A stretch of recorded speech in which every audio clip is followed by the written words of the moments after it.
Let's read a verse from the book, some verses from the book of Acts.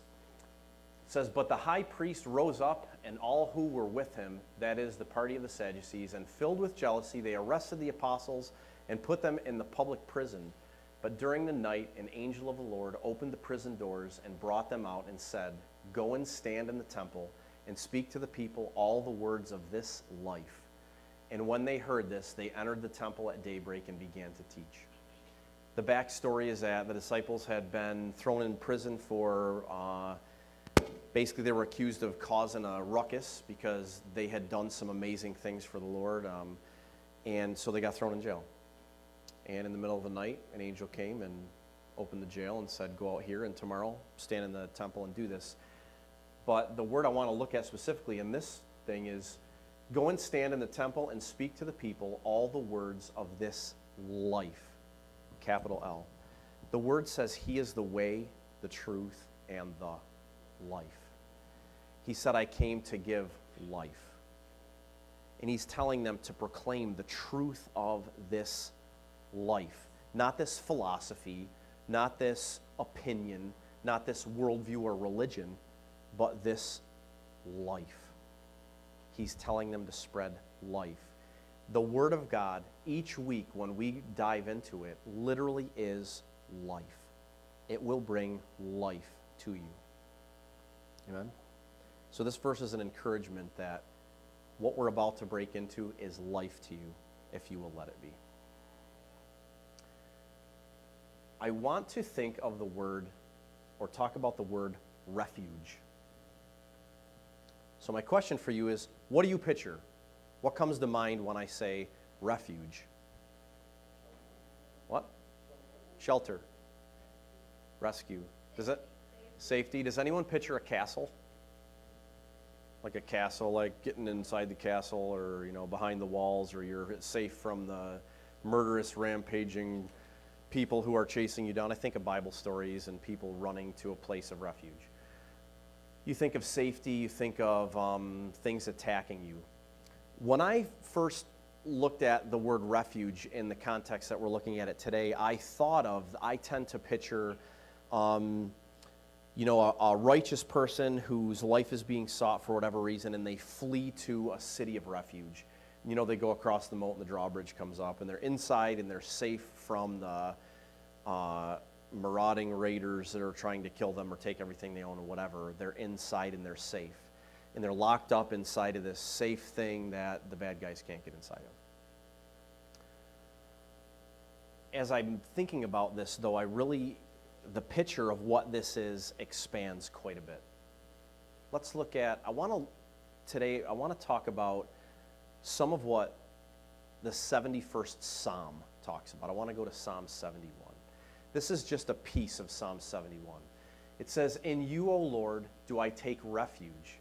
Let me never be put to shame. In your righteousness deliver me and rescue me. Incline your ear to me and save me. Be to me a rock of refuge, to which I may continually come. You have given the command to save me, for you are my rock and my fortress." Fortress, that's why I always think of that. But one of the questions that kind of came to my mind is, when I think of refuge, do I think of something that is specifically for a time of need? Like something's attacking me, okay, I need refuge. My finances are going to kill me, okay, I need refuge. A sickness is upon me, I need refuge. Is that how I think of it? Do I think of it as something that, life goes on and I might not need the place of refuge for a year or two or whatever, but when I need it, it's there and I can go to it? That's what I kind of tend to think of refuge as, something that's sporadic, something that I might need, I might not need. I'll go to it if I need it. If I'm in danger and I'm scared, I'll run to it. But I guess the thought is that I live outside of this place of refuge. I live outside of this fortress, and when I need it, I'll run to it. In times of war, a nation's people tend to be a lot more God-seeking than in a time of plenty. In the mid-1800s, we had things going on, major civil unrest, we had the Civil War, all kinds of things were going on. Well, wouldn't you know that there are, the Jehovah's Witness organization started then. So did the Mormon faith started about then. There was actually a handful of them that started in this time where people are seeking God, they're seeking something because they're in need. They're in a time of hurt and want and need. I was talking to someone this week about, we look back on the 50s, the show The Wonder Years. I always think of the Wonder Years when I think of what were the 50s like. Everything was great in the 50s and family and, everybody was Christians, and that's kind of the thought process a lot of people have about the 50s. But the 50s, the prosperity of the 50s was because of the turmoil of the 20s and 30s and early 40s. That's what brought the prosperity of the 50s. And that Civil War generation, the builder generations, was the ones that knew what a fortress was. They knew what hard times were. And if you think about it, think of this. I think sometimes we think as generations are getting older too that, well, man, if we could go back to what it was like. And the good old, things were going well, economy, jobs and stuff, the 50s. But what produced the 50s? The 30s and 40s. Times of trouble, times when people had to call out to God because they had need. People were dying. 52 million people died in World War II. The reason the next generation is the boomer generation is because there was huge infrastructure available that people could fill. And so people were created and filled that infrastructure. But if that time of prosperity and great and no real need for refuge was so great, why did we have the 60s and the 70s? You see where a need for refuge produced prosperity, but no need for refuge produced what else is there? Don't you get to a place where everything's fine and all the needs are met? Wealth is relative. Prosperity is relative. So in this nation, if I can't afford a newer car, I'm poor. In some nations, if I can afford to live where there are cars, I'm wealthy, right? Wealth is relative. And there are places in this world where someone who has running water in their home would feel extremely blessed. There was water running in my home yesterday, and I did not feel blessed because it was soaking in the floor. So it's about 10:15. We're getting ready to go to sleep. I get up early on Sunday mornings to come down here. And Jesse, I actually saw this morning that he sent me a text that I didn't see till this morning. The basement flooded again, sad face. So he comes upstairs, he's like, Dad, I'm really sorry the basement flooded. Well, we have our dryer, and washing machine, and a slosh tub next to it, and the washing machine obviously drains into the tub. So if there's anything in the tub and it plugs the drain hole, you have a swimming pool. So that's what happened. And to make matters worse, I had plugged the sink to do some work. So it was not a sock or something. It was me who plugged the sink. So it overflowed, and it actually got worse than that. I went to the store to grab the shop vac, and we're shop vacuuming up water, and there's pieces of carpet in the basement. And the one half of the basement is Jesse and Caleb's bedroom, so that's carpeted, and the water's kind of going that way. So we're trying desperately to get the water off the floor, and there's a trash can in front of the sink that Sarah just kind of throws some things in. And a couple of months ago, she had a little bit of an overflow happen, and unbeknownst to either of us, it had flowed into the trash can and filled the trash can with water and trash. So I'm like, man, we got to empty this trash can. Give me a trash bag. So we start taking things out, and I'm like, oh, there's a bag of trash in here. And then I go to pull it out, and I'm thinking it's all just wet from the contemporary flood that happened. So I reach down, and I poke a hole in the bottom of the bag, and I lift it out, and I'm like, this reeks. So we put it in a trash bag, and I carry that outside. Now I've got a trash can. It's about this big around and about this tall, plastic with this much gray water, right? So I'm like, okay, I'm just going to carry this. I can't dump it in the sink because there are 2 pieces of carpet rolled up standing in the sink, and I don't want them to smell. So I'm like, I'll carry it out up the back way and outside. So I pick up the trash can, and I'm walking. And in the basement, Sarah has these plastic shelving racks with just canned goods and food and stuff on it. And there's a big carpet, like a 14 by 12 carpet that somebody gave us on the floor under these racks. So I grab this trash, and I'm walking with this trash can. It weighs about 1,050 pounds, but I'm really strong. So I was carrying it, and she was really impressed. And I was, my sleeves were feeling tight, And then the trash can broke on the one side, and then it hit the floor, and it just under the freezer, into the carpet, and I'm like, I'm just like,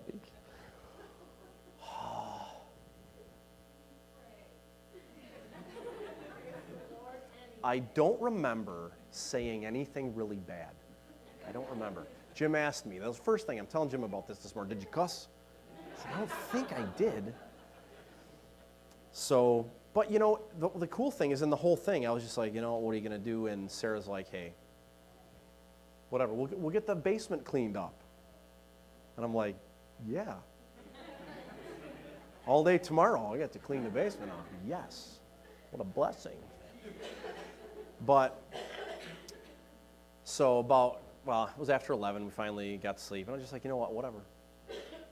Whatever. It is what it is. So, I don't know where I was going when I started that story. But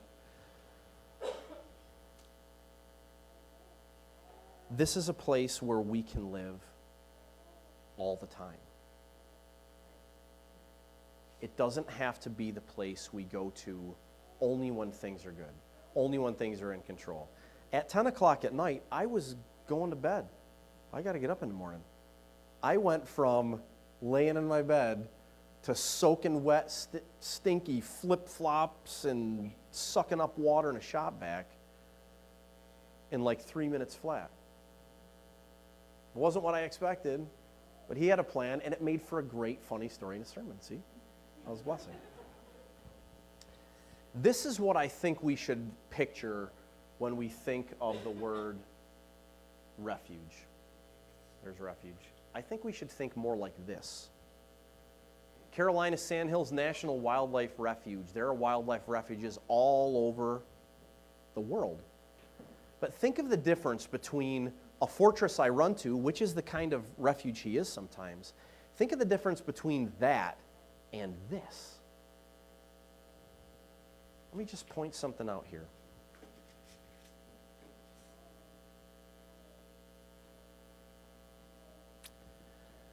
I'm going to go back and read out of Psalm 71. In you, O Lord, do I take refuge. Let me never be put to shame. In your righteousness, deliver me and rescue me. Incline your ear to me and save me. Be to me a rock of refuge to which I may continually come. Now here's the crazy thing. Psalm 71, as you read through it, listen to some of the other things it says. Upon you have I leaned from before my birth. You are he who took me from my mother's womb. Verse 6. When I flip over to verse 18 in the same chapter, so even to old age and gray hairs, O God, do not forsake me, until I proclaim your might to another generation, your power to all those to come. Let me have you as my refuge, to whom I continually come. He talks about from the very beginning. Upon you have I leaned from before my birth. You are he who took me from my mother's womb. So even to old age and gray hairs, O God, do not forsake me, until I proclaim your might to another generation, your power to all those to come. From the very beginning to the very end, that kind of refuge. There's something else that confirms this in Psalm 71. Listen to this. My mouth is filled with your praise and with your glory all the day. not a here and there refuge. My mouth will tell of your righteous acts, of your deeds of salvation all the day. Verse 18, for their number is past my knowledge. Remember Psalm 139, what does David talk about? No matter where I go, if I ascend to the heights, you're there. If I go to the depths of the sea, you are there. If I'm in heaven, you're there. In the depths of Sheol, you are there. Where can I go from your presence? And then he talks about your thoughts are precious to me. How great is the sum of them? My soul knows this very well. Does your soul know this very well? For an animal that lives in a wildlife refuge, it doesn't know what's outside its world. And in a refuge like this place is designed to provide what it's protecting, everything it needs. It allows this animal, let's say it's an endangered species, it allows this animal to live in the world it was designed to live in, with everything it was designed to live with and in, and without outside interference or influence. Is that how he wants us to live? I think that's the kind of refuge it's his heart to supply for us. His heart wants to supply us a place that he's intended for us, where everything has been planned for us, where we live in an ecosystem, if you will, where every detail has taken into account what's needed by us, what we need to thrive, what we need to live and survive and pass on these things to the next generation. That's the kind of refuge. I think we need to not think of him just as the castle we run to with the drawbridge when there's trouble. He wants us to know the refuge that he is every day. He's a refuge from worry. He's a refuge from what the evil of this world would like our life to become. Remember, the word says that when we're tempted, he's faithful to produce a way of escape for us. And he won't put us in a place where we can't escape the temptation should we choose to do that. He's refuge there. He's refuge in that place. That is his refuge. He's there to protect us from all kinds of things. If the refuge that he is was just this place we go here and there when we're running away from bandits and all that stuff just to survive, this is what the food looks like there. Crusty bread. You're in the castle, because think about it. Let's say you're back in medieval times and people want to kill you because of something you put on Facebook. I don't know. Something, people took it wrong. Autocorrect on a text. People want to kill you. So you run into the castle. What's the object? In that situation, what is your goal? Your goal is to survive. Your goal is to survive. You have not showed up at Salvatore's Italian Gardens for dinner. Your goal is to survive. So anybody who's trying to get more healthy or build muscle or lower their blood pressure is not going to be like crusty bread and some water 3 meals a day. That's what I'm looking for. Looking to make some changes, New Year resolution. Well, that's what there is when he's a sporadic once-in-a-while fortress. When he's a sporadic once-in-a-while refuge, you're going to him to survive, and that's it. Because you need help. The refuge he is this. It's all day, every day, what's needed. Now, if somebody was like, let's go to dinner, where do you want to go? This is all good for me. Not necessarily what I was thinking. There is no Whiskey River cheeseburger in here from Red Robin. I don't see one. Can I be healthy and grow and develop and feed my body properly with all of this? Yes. Is this enjoyable to eat? Yes. I love kiwi and pineapple. I'd like to go other places for other things, but this is what he's providing. His refuge provides everything we need. When we choose to go outside of him for things to make us happy and feed the flesh, we're taking risks. And it's going to tempt us to live outside the refuge and just come to him when we need to.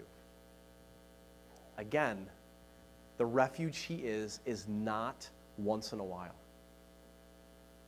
You know, there's somebody I know who will say, well, once in a while doesn't hurt. Whether it's diet or whatever, well, once in a while, you know. Ever seen a cheeseburger that they put a donut on the top and the bottom for the bun and then they deep fry it? Once in a while, you know. The problem is your heart is deceitful above all things and desperately wicked. And when your heart says, once in a while, it means once in a while this hour. And then in 3 hours, that's a different once in a while. Okay? Once in a while is not. Because in lives, when people say once in a while, they don't mean once in a while. Once in a while makes them feel okay about making a bad choice right now because they can make up for it later. But it's never later. It's only ever now. And once in a while doesn't matter. Once in a while is what we live every day. That's the truth. The things we are deciding to do every day, whether it's being conscious of being in his presence or just choices we make in life, we tend to make the once in a while choice more often than the good one. We need to learn to live in the refuge that he is and stop making it a once in a while thing. This should not be your God life. This building on Sunday from 10 to 11:15, 11:30, whenever I decide to stop.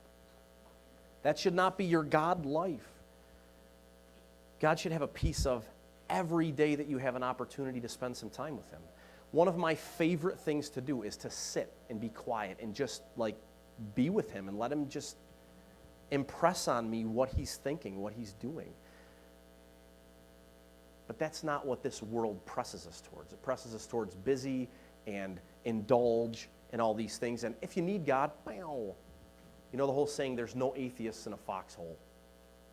Everybody finds a God to pray to when they're in trouble. That's true. But we can live in that place of refuge with him as a way of life. So my challenge for you today is this. How sporadic is the refuge you're counting on? Are you treating him like the Tylenol? Once every however long you get a headache, pop some God in there, that'll fix it. Or are you living connected to who he is and who you are in his world? Those are two very different things. Because the once in a while refuge, that life, stress big time affects that life. Fear big time affects that life. Fear drastically less affects a life that lives in the refuge. Because they have become accustomed to the fact that they are watched and they are covered and protected. That doesn't mean life will be perfect or there will never be hard things, but they understand who's in control and they can trust that. Outside the refuge, I'm in control. I just run when my control starts getting weakened or busted down. Somebody else starts taking my control, and I'll run to where he has control because it's safe. But the rest of the time I'm driving, I want your life to not be that. Because that life is easily shaken.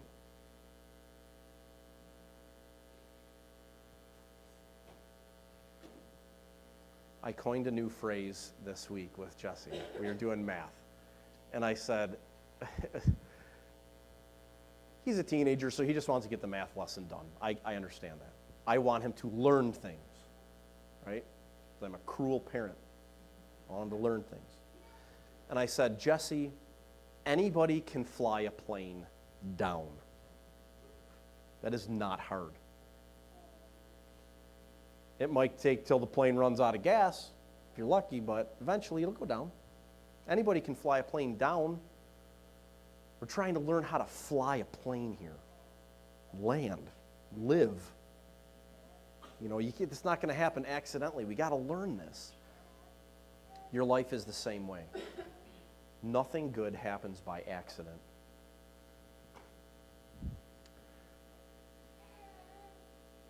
Anybody here, just have a battle that you'd like to just know so convincingly in your guts that He is the refuge and you're living right inside of His perfect plan? Anybody facing anything like that?